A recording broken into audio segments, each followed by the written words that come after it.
Bonjour, comment vas-tu ce matin? On est sur le podcast 14 sur 365 que j'ai nommé Pas de pause et fuite. Tu vas comprendre tout de suite. Donc c'est encore un coaching que j'ai eu cette semaine qui m'inspire. L'importance des pauses après les exercices. Donc tu vas te dire en entendant ça, oui je sais ce que c'est une pause, on arrête quand l'exercice, on fait l'instant présent, voilà je connais. Mais attends, reste parce qu'il y a une subtilité à capter. Donc j'étais en train de donner un cours, donc c'est en ligne, je fais que des cours en ligne, je ne me déplace pas pour des cours parce que c'est exactement le même résultat et donc ça m'évite de perdre du temps sur la route, ça m'évite de perdre de l'argent dans l'essence.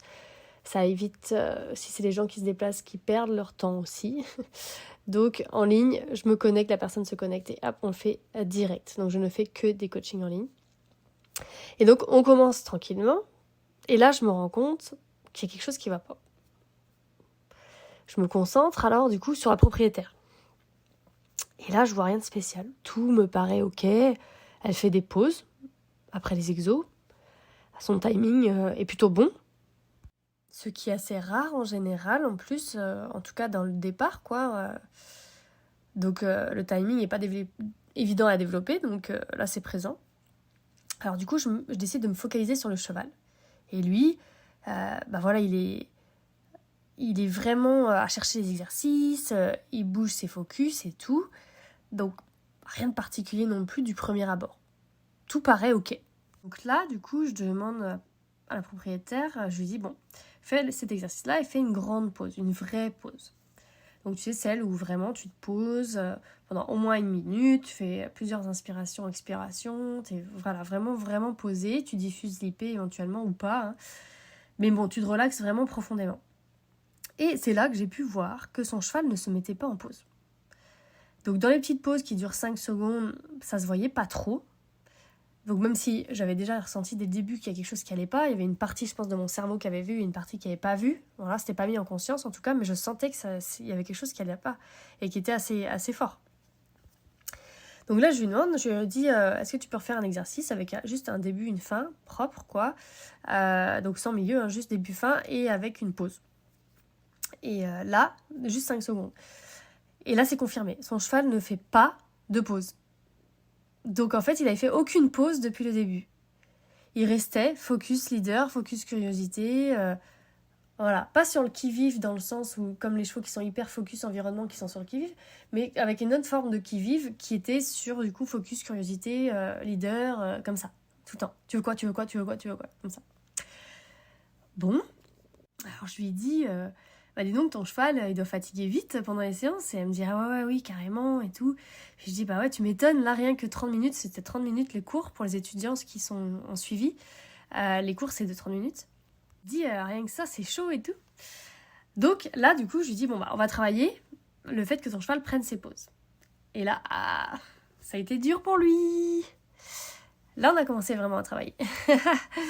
Donc, quand on fait des pauses, nous, et quand le cheval fait des pauses, du coup, aussi, et du coup, quand on fait des pauses, on va dans nous-mêmes. Là, par exemple, le cheval, il n'allait pas en autofocus. Il changeait ses focus. Donc, ce qui est cool, ça veut dire que le cheval est disponible. Mais du coup, il n'allait pas en autofocus. Ça, j'avais pas sur le première minute du coaching, j'avais pas vu. Donc, quand on lui a dit, allez, tu vas aller en toi, c'était pas confortable pour lui. C'était pas confortable du tout pour nous non plus. On a commencé à bâiller et la séance, du coup, s'est transformée en séance d'empathie. Donc si tu as entendu le podcast 13 d'hier sur l'empathie, tu vas comprendre, mais sinon je te conseille d'écouter pour savoir de quoi je parle. Donc en allant dans son corps, il a arrêté de fuir ses sensations. Il les a senties en fait. Parce que quand il était méga focus curiosité, là, ça le rendait confortable d'être focus curiosité, il pensait à autre chose, etc. Même si du coup ça le fatiguait.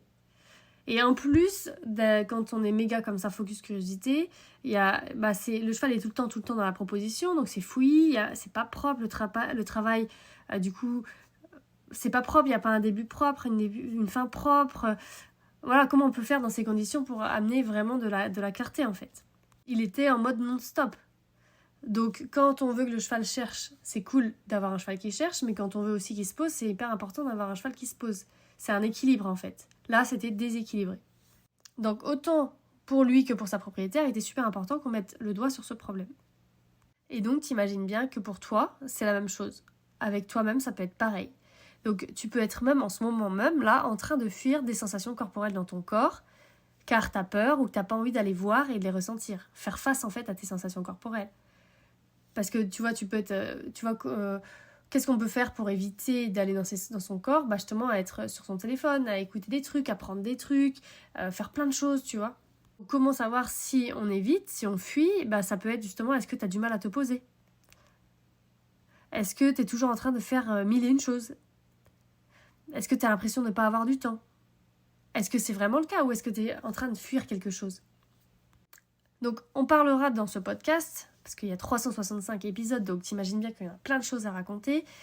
On va voir comment faire pour diminuer les fuites du cheval, ses défenses, tu vois, parce que les chevaux, en fait, il y a beaucoup de fuites.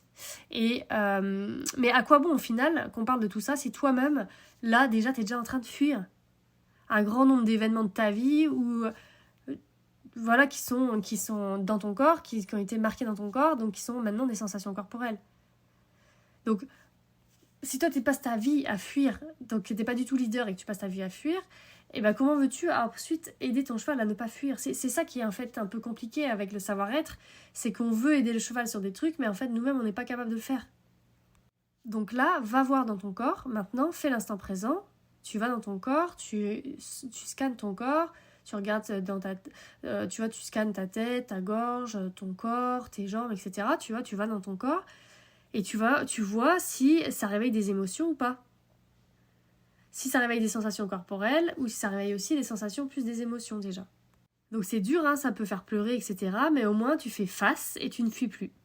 Et ta part de leader en toi, elle va pouvoir petit à petit s'installer. Belle journée et à demain!